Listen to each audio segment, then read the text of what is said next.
Olá, amigos do Portal Piauí Hoje, o portal que conecta você ao mundo. Eu sou Malu Barreto e estamos iniciando mais um episódio do podcast Fale com a minha advogada, ao lado aqui da minha amiga doutora Amanda Lyon. Tudo bem, Amanda? Tudo ótimo.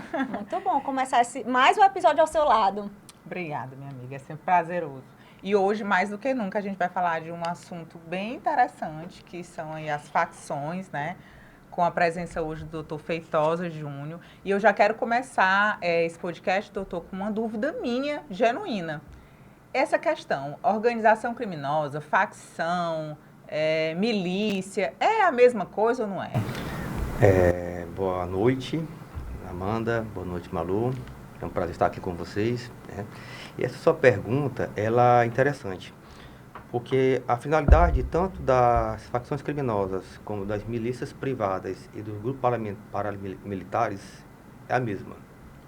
É dominar uma área, impor um controle social e territorial sobre uma certa população. Vamos ver os conceitos. O que é uma facção criminosa pela nova lei 15.358? É a associação de 3 ou mais pessoas com o intuito de impor violência, grave ameaça ou coação a certas pessoas e um território, né, para dominar através do medo e da repressão, né? E da violência. E da violência. Grupos paramilitares, o nome já fala, é associação de 3 ou mais, apesar da lei não ditar a quantidade, mas é um grupo de pessoas que tem uma hierarquia, como fosse das Forças Armadas, há uma hierarquia militar. Eu vou citar o exemplo aqui das Farc, na Colômbia, que é um grupo paramilitar, que eles também têm o mesmo objetivo, né, de impor violência, ameaça, um certo território, uma certa população, para impor suas regras, né? E as milícias privadas é a associação de um agrupamento de várias pessoas, nas quais são integrantes são policiais civis, policiais militares, ex-policiais, né? Policiais reformados, né? Com o mesmo objetivo de controlar um certo território, impondo a violência através do medo e da ameaça. Doutor Feitosa, esse marco legal de combate ao crime organizado no Brasil, ele inicia com essa lei antifacção que foi sancionada recentemente, né? A gente sabe aí, todo mundo é de conhecimento, acho que geral, que as facções vêm dominar no Brasil em várias áreas, até interior dos estados, que antigamente nem existia, né, tanta violência, e a gente vê esse domínio dessas facções.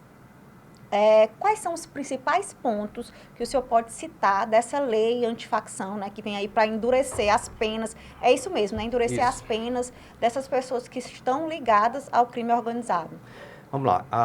O legislador, ele veio a importância de criar uma lei que ela fosse mais combativa ao crime organizado, né, às facções criminosas.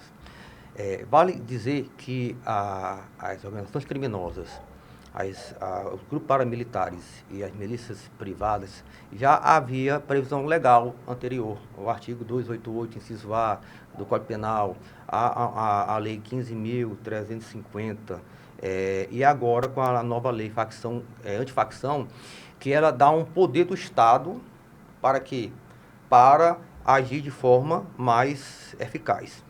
Foi criado 2 novos tipos penais: o domínio social estruturado e o favorecimento ao domínio social estruturado. A gente perguntar, o que é o domínio social estruturado? É quando a associação de 3 pessoas ou mais, que através da violência, através de ameaça, eles dominam um território, impondo naquele território um medo às pessoas que moram lá, a população, e lá eles ditam as regras como se fosse um estado paralelo. O que acontece, por exemplo, aqui em Teresina, que a gente vê algumas vezes notícias nesse sentido, de pessoas que estão sendo expulsas das suas residências. Acho que era, nem lembro o nome da região que teve, que era um condomínio tipo do Minha Casa Minha Vida, de apartamentos, e as facções, segundo a Polícia Civil, elas estavam coagindo as pessoas a saírem das suas casas. Elas impõem regras. Regras sociais. Regras sociais. Eles controlam o território, eles intimidam moradores e eles interferem na atuação do Estado. Como? Eles proíbem de agentes de saúde, por exemplo, a subir no morro para fazer o seu serviço. Eles impedem que as forças de segurança façam patrulhamento, né, nos territórios. Por quê? Porque lá eles controlam aquele território. E por isso que o legislador viu-se obrigado a editar uma lei que ela fosse mais eficaz. Né, Para esse tipo de situação. Exatamente, para que não houvesse nenhuma brecha, né, para não haver no final do processo, que o processo fosse anulado, ou que houvesse absolvição por parte dos acusados. Então, porque a conduta praticada pelos faccionados, né, ela tem que estar amparada na legislação. Então, com esses dois tipos penais que foram criados, que é o domínio social estruturado e o favorecimento ao domínio social estruturado, veio para, de alguma forma, abargar, de forma célere, todos os crimes cometidos por essas pessoas. Vale falar que o favorecimento é quem auxilia, quem ajuda financeiramente, ou com local, ou com meios, entendeu? E tanto o domínio social estruturado quanto a questão do favorecimento são equiparados com crimes hediondos. Que é uma pena de quantos anos? O domínio social estruturado é a pena de 20 a 40 anos, mais os crimes conexos, ou seja, só o fato de você participar de uma facção e você fazer parte daquela facção, você já tem 20 a 40 anos. Agora, se você cometer um homicídio qualificado, por exemplo, ou um furto, ou um latrocínio, há um concurso de crimes associando a somatória tanto do domínio social estruturado quanto o crime cometido por essa facção. Doutor, e assim, você fala muito dessa questão da eficácia dessa nova lei, né? Então, assim, a gente deixa de trazer essa perspectiva da lei ser mais severa e ela, além de ser severa, ela é eficaz. Qual é essa perspectiva dessa eficácia? Por exemplo, essa pena tão severa aí, de 40 anos, né? A gente sabe que no Brasil a pena máxima é de 30 anos. Como que vai se dar essa eficácia, supondo, levando em consideração que esse preso, esse condenado, cumpra os 30 anos e os outros 20 anos? Os integrantes das facções criminosas, quando cometem esses crimes, eles podem pegar uma pena de até 40 anos de reclusão, certo? Fora o crime conexo a que ele possa responder. A progressão de regime... O que é progressão de regime? É quando um apenado ele progride de um regime mais severo para o menos severo. Por exemplo, do regime fechado para o regime semiaberto. Semiaberto para o regime aberto. Só que, por ser equiparado ao crime hediondo, essa progressão de regime já é mais difícil. Por quê? Porque eles têm que cumprir 70%, sendo réu primário, 70% da pena. Da pena base. Por isso sendo réu primário nesses casos é difícil, né? É difícil, mas pode acontecer. Reincidente, ele tem que cumprir 85% da pena. Então, é por isso que a eficácia é maior, quer dizer, porque eles vão ter que cumprir a pena. E outra coisa, os crimes cometidos por essa lei, eles são insuscetíveis de anistia, graça e indulto, que são causas excludentes de punibilidade. Eles não vão ter direito à fiança, é inafiançável. E eles não vão ter o direito a livramento condicional. Então, eles já vão ficar presos em regime de reclusão, certo? E a progressão de regime é mais difícil para quem comete esses crimes. Só para a gente colocar aqui a par, nosso ouvinte, o regime de reclusão é aquele que você fica dentro da penitenciária. Dentro da penitenciária. Preso lá com aquela roupinha. Exatamente. Regime fechado. E, inclusive, aos líderes das facções, que quando houver indício concreto da participação, eles são transferidos para os presídios federais de segurança máxima. E há umas... Aqui no nosso estado tem algum? Acho que não, né? Eu acho que não. Máxima, não. Eu acho que em Mossoró, no Rio Grande do Norte. Não. E no Maranhão tem, eu acho que tem. Não tem? O Pedrinhas é federal. Aqui eu acho que todos os presídios aqui são estaduais, não tem nenhum federal. Aí o que acontece? Quando há esses líderes, né, eles são presos nos presídios federais de regime fechado, há uma somatória de dificuldades, né? Para quem? O advogado. O advogado, a partir, se for falar com o seu cliente, as audiências, as reuniões com o preso são gravadas, né? São gravadas. A questão do banho de sol, por exemplo, já é reduzido o tempo. A questão das visitas íntimas, não tem, porque são chefes de líderes faccionados, né? Então, há uma restrição muito grande, maior, para quem está envolvido com essas facções criminosas. Essa questão do chefe da facção chega a ser uma qualificadora, um agravante? Sim. Inclusive, eles têm a pena majorada. Quando quando é feita a organização da facção, aquela divisão de tarefas, né? Quem é o chefe, quem é que faz certa conduta, quem faz isso, quem auxilia. A polícia, geralmente, ele faz o organograma. Eles têm bem delimitado, né? Ou seja, quem é o chefe, quem é o cabecinha, quem faz parte da estrutura. Né? Não sei se vocês já viram. Eles têm nomes, a polícia usa nomes bem específicos. Isso. Então, os chefes, eles têm a pena majorada. Inclusive,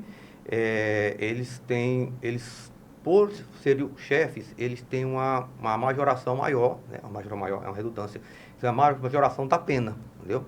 Por fazer parte do comando da facção criminosa. Doutor Feitosa, a gente estava falando aqui, antes da gente ligar as câmeras, da questão do direito político, né? Os presos, eles têm direitos políticos, eles podem votar. Os provisórios. Nesse caso, essa lei, ela vem com alterações. Explica um pouquinho melhor para quem está assistindo a gente, para entender. Está em ano de eleição. Ano de eleição. Com a nova lei 15.358, ela alterou não só o Código Eleitoral, mas ela alterou mais 10 leis. Entre elas, o Código Penal, o Código de Processo Penal, alterou o Estatuto de Desarmamento, alterou a Lei de Execução Penal e alterou também a Lei de Crimes Hediondos. No caso, hoje, o preso provisório, ele não tem seu direito suspenso, seus direitos políticos, né? Ele pode votar, né? Menos aquele que é preso definitivamente, com sentença transitada em julgado. Com a lei, os presos provisórios, aqueles que estão de forma preventiva, eles já têm automaticamente os seus direitos políticos suspensos. Ah, doutor, mas vai chocar com o princípio da presunção de inocência. Vai. É por isso que isso vai ser debatido nos tribunais superiores, mas há uma decisão para esse ano, como eu tinha lido anteriormente, que o TSE já julgou, inclusive foi por unanimidade, né, que para essa eleição, né, esse artigo da lei ele não vai valer, ou seja, vai valer a contar a partir do próximo ano, das próximas eleições. As próximas eleições, daqui a 2 anos, as eleições municipais. O direito político dessas pessoas que estão envolvidas com crime organizado, facções criminosas, eles estão ainda garantidos. Mas isso só vale para quem ainda não está condenado efetivamente, né? Estou falando dos presos provisórios, né? Os preventivamente. Os que estão já têm transitado em julgados definitivamente, esses não, esses automaticamente perdem os direitos políticos. Tem um outro ponto que a gente tinha comentado aqui sobre o auxílio reclusão, né? Qual é o impacto social? Primeiro, o que é esse auxílio reclusão e o que é que com essa lei ele altera? O auxílio reclusão é um benefício que o dependente do segurado recebe, no valor de um salário mínimo. É o que? Uma esposa, é o filho? Filho, esposa, né? Mas um salário mínimo, um salário mínimo, um benefício de um salário mínimo. Acontece que, havendo comprovação da participação do integrante de facção que estejam de forma cautelar, eu digo, preso provisoriamente ou temporariamente, não necessita ser definitivo. A partir daí, o Estado já pode cortar, digamos, esse benefício, né, esse direito, não do preso, mas dos dependentes. E isso também vai ser um debate de questionamento nos tribunais superiores, por quê? porque vai chocar com um princípio constitucional previsto no artigo 38 da Constituição Federal. Que a pena não pode se estender. Que a pena não pode se estender da pessoa do condenado. É o princípio da intranscendência da pena. Então, certamente, isso vai ser debatido nos tribunais superiores, né? E talvez alguém pode entrar, ou um partido político, pode entrar com uma ação direta de constitucionalidade, questionando esse artigo dessa lei. E sobre aquele bloqueio de bens, né? Tem o estrangulamento financeiro, Exatamente. que foi como você tinha citado. É. O que é que ele quer dizer na prática? Assim, porque a gente sabe, citando aqui, por exemplo, que o PCC, aquela operação que teve na Faria Lima, né? Que tinha... E aí também aqui a Carbono Oculto, né? Que teve vários desdobramentos, inclusive o Carbono Oculto 86, que teve aquela suspensão aí, um monte de bens bloqueados, aviões, postos de combustíveis fechados, né? Bens de luxo, né? Tudo isso foi apreendido pela polícia e, pelo que eu sei, não volta para as mãos dessas pessoas. Assim, também contas bloqueadas, né? Acho que foi milhões aí. Ele faz parte disso, esse estrangulamento financeiro? Isso. Uma das mudanças da lei foi justamente essa, né? A gente sabe que as facções criminosas, elas possuem capital, né? Justamente para financiar o crime, né? Então, com a nova lei, havendo indícios robustos, indícios concretos da participação de integrantes desses grupos das facções, o Estado, de forma preventiva, pode fazer o bloqueio desses bens. Mas não é só dinheiro, bens imóveis, pode ser bens móveis, criptomoedas, né? Ações de bolsa, né? Tudo que a organização tiver de valores, é feito o bloqueio, né? E depois, se a pessoa, o que está sendo investigado, provar a inocência, os bens retornam normalmente para a pessoa. Só que há também o perdimento desses bens, né? Uma vez comprovada, aí já quando a comprovação, ou seja, quando a condenação por parte daquela facção, daqueles integrantes, esses bens, eles vão para o Estado, eles incorporam para o Estado, para o Fundo Nacional de Combate à Criminalidade. É isso que eu ia perguntar. Só esses bens, por exemplo, nesse caso aqui, bem específico da Carbono Oculto 86, foi apreendido um avião, tantos milhões, né? Carros de luxo.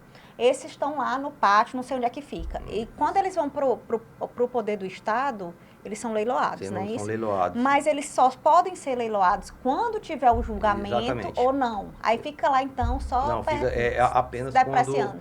Apenas quando é transitado em julgado. Apenas quando há... Porque demora um pouquinho, né? Mas só que a lei 15.358, uma das mudanças foi que há agora a celeridade processual, a prioridade processual. Coisa que antes não acontecia. Antes não tinha a prioridade processual, agora não. Agora há uma prioridade. Então tem uma urgência. Tem uma urgência justamente para dar para a sociedade uma resposta, entendeu? Eficaz e mais rápida. Porque eu penso nisso, assim, por exemplo, aquele avião, se ele está lá sem ser usado, guardado daqui a 2, 3 anos, se demorar, ele vai perdendo valor e, consequentemente, mais difícil ser leiloado, sei lá, o Estado perde, né? E vale lembrar que as empresas associadas a essas organizações criminosas, essas facções, elas podem ter o seu CNPJ, o Cadastro Nacional de Pessoas Jurídicas, suspenso pelo prazo de 180 dias, e havendo reincidência, esse cadastro ele é anulado e a empresa se torna inidônea. Então, um exemplo, a empresa ela está sendo acusada de receptação. Uma vez comprovada que essa empresa tem ligação com as facções criminosas, porque é o que mais tem. Sim. Se você for ver, há muitas empresas, inclusive nessa Carbono Oculto, né, os postos de combustível, por exemplo, que ali servia para fazer uma lavagem de dinheiro. Isso. Né? Isso foi, pelo menos nas investigações. A investigação aponta isso. E as empresas possuem CNPJ. Uma vez comprovada, que elas fazem parte, e se elas forem reincidentes, elas têm o CNPJ suspenso definitivamente, né? E a empresa é considerada inidônea. Aí outra dúvida que eu tenho, voltando ainda nesse Carbono Oculto. Essa operação, se eu não me engano, ela aconteceu antes de ser sancionada a lei da antifacção. ela vai ser julgada já com a nova lei ou não? Não. Não, porque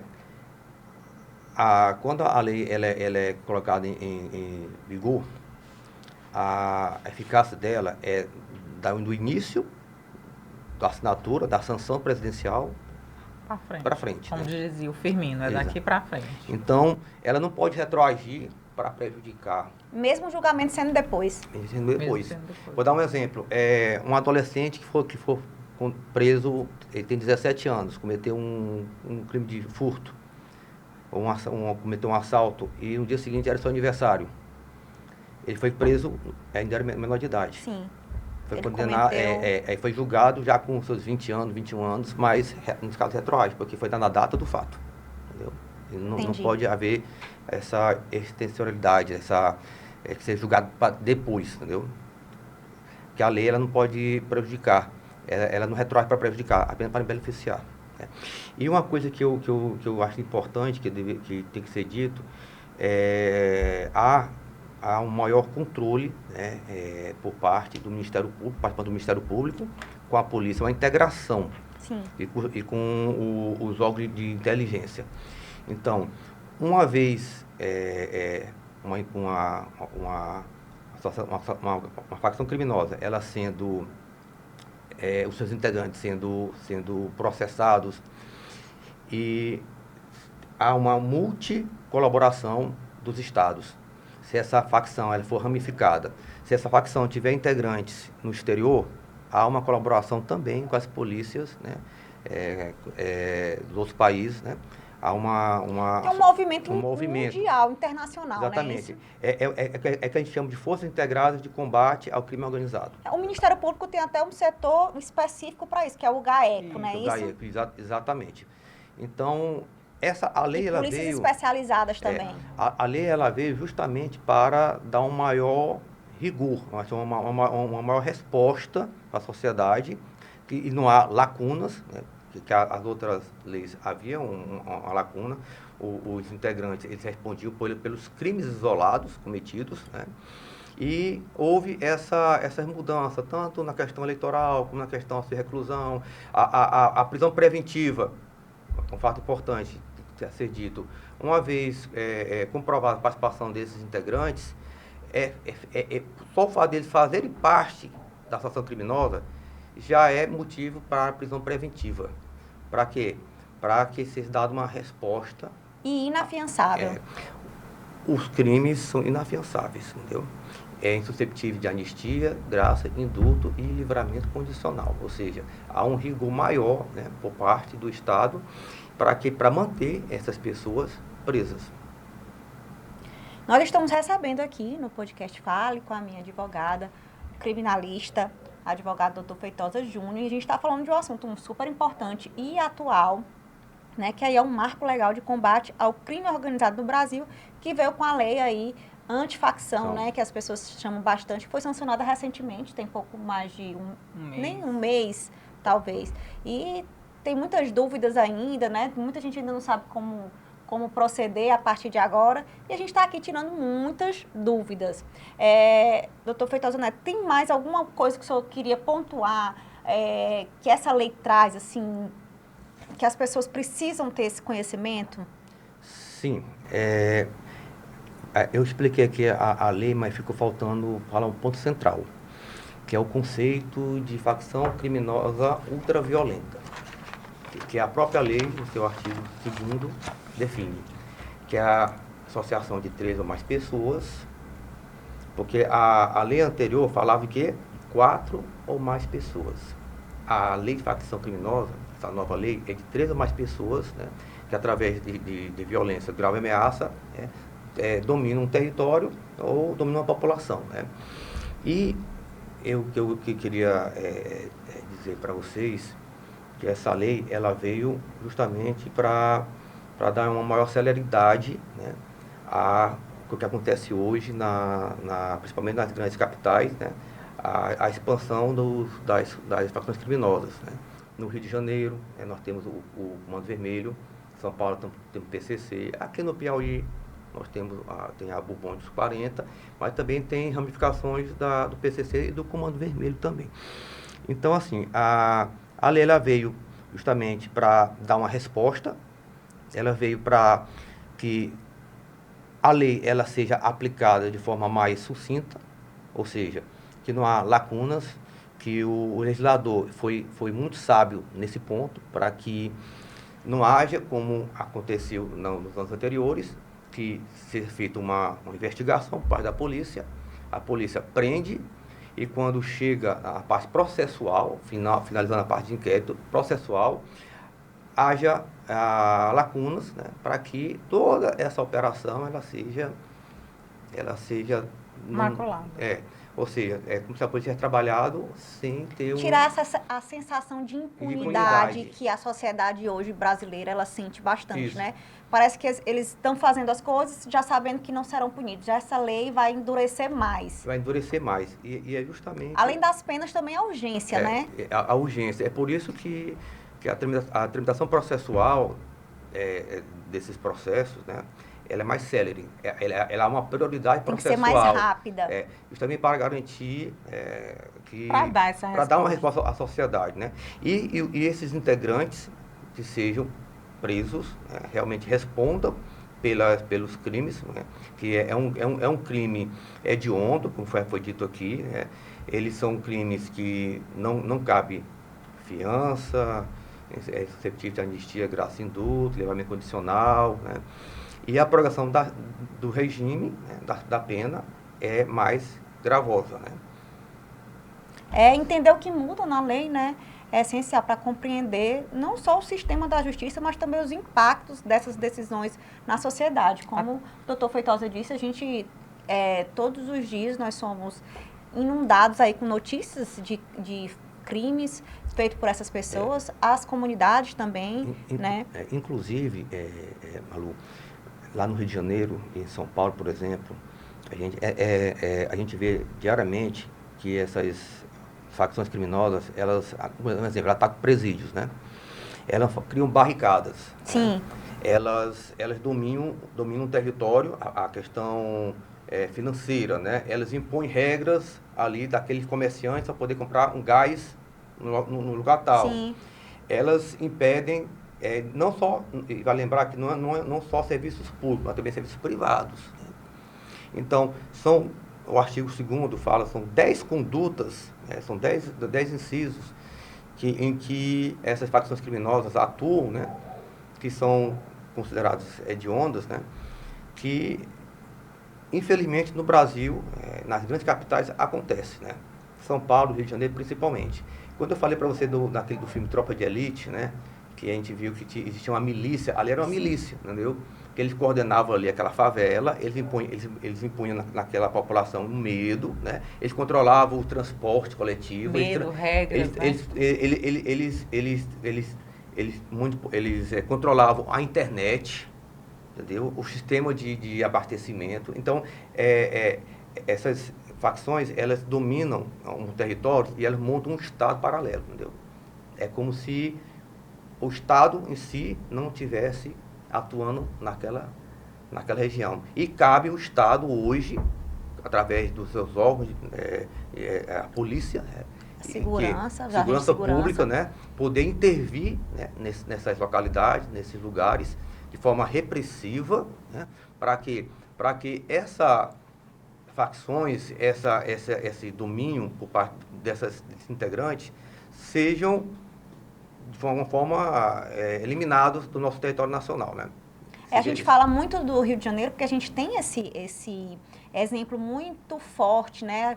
Pelo filme Tropa de Elite, que trouxe essa realidade bem, estampou assim para todo mundo.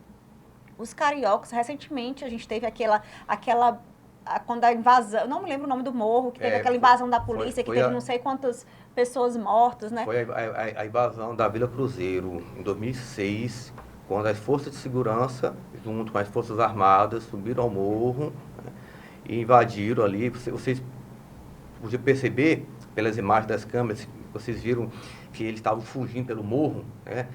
Naquela região ali, eles controlavam tudo, eles controlavam os comércios, eles ditavam as normas nas escolas. Mas eu vou dizer que é uma coisa, doutor Feitosa, a gente não vai muito longe, não. Eu tive recentemente aqui nos Lençóis Maranhenses, agora na Semana Santa. E aí, eu não me lembro qual foi a cidade que eu entrei, ou se já foi lá em Barreirinhas, a gente via nos muros, proibido roubar na região tal, assinado PCC.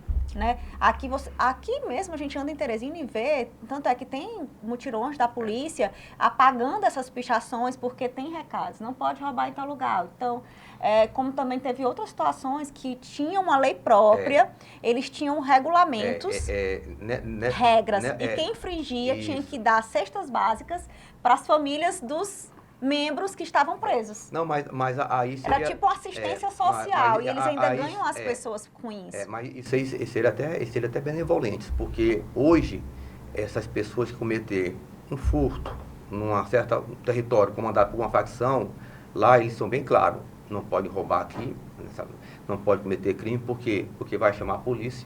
E tudo que eles querem, que eles não querem, é a polícia atuando nessas localidades. E lá eles têm umas leis próprias. Quem for pego roubando, quem for pego cometendo crimes, eles são punidos severamente. Vou dar aqui um exemplo. Lá em São Paulo, houve um assassinato de uma criança, uma criança, os assaltantes entraram na residência, era um casal de bolivianos, que moravam na residência, e mataram a criança. E lá era dominado pelo PCC.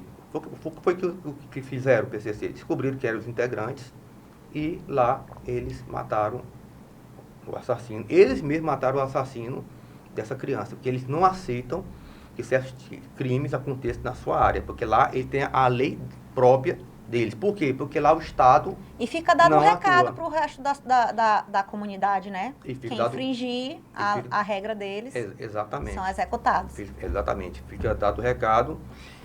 Infelizmente, isso no Brasil proliferou, as facções criminosas, né? Não só nas grandes capitais, não só em São Paulo e Janeiro, mas temos aqui também no Nordeste, né? Isso é bastante forte. E essa lei, ela visa justamente tentar minar esses grupos, né? Para que a gente possamos ter uma paz, né? E o Estado tomar de volta ali o que é dele. Tomar de volta, né? O controle social, né? O controle do seu território. É isso, a gente está recebendo aqui no Fale com a Minha Advogada, doutor Feitosa Júnior, criminalista, falando aí da lei antifacção, a lei recente que vai endurecer mais essas penas voltada para a organização criminosa. Eu queria muito agradecer você ter aceitado aqui o convite da gente participar. Dizer que esse espaço aqui está aberto e queria que você deixasse aí, se alguém quiser entrar em contato com o criminalista, doutor Feitosa Júnior, quais são as redes sociais, como é que faz para lhe achar, doutor Feitosa? Bom, eu tenho um escritório aqui em Teresina, ele fica no bairro Pissarra. Meu telefone para contato é o DDD 86 988440776. Pronto, o Pedro vai colocar aí embaixo aqui nos nossos caracteres para... E sua rede social? Rede social @ADV Feitosa JR.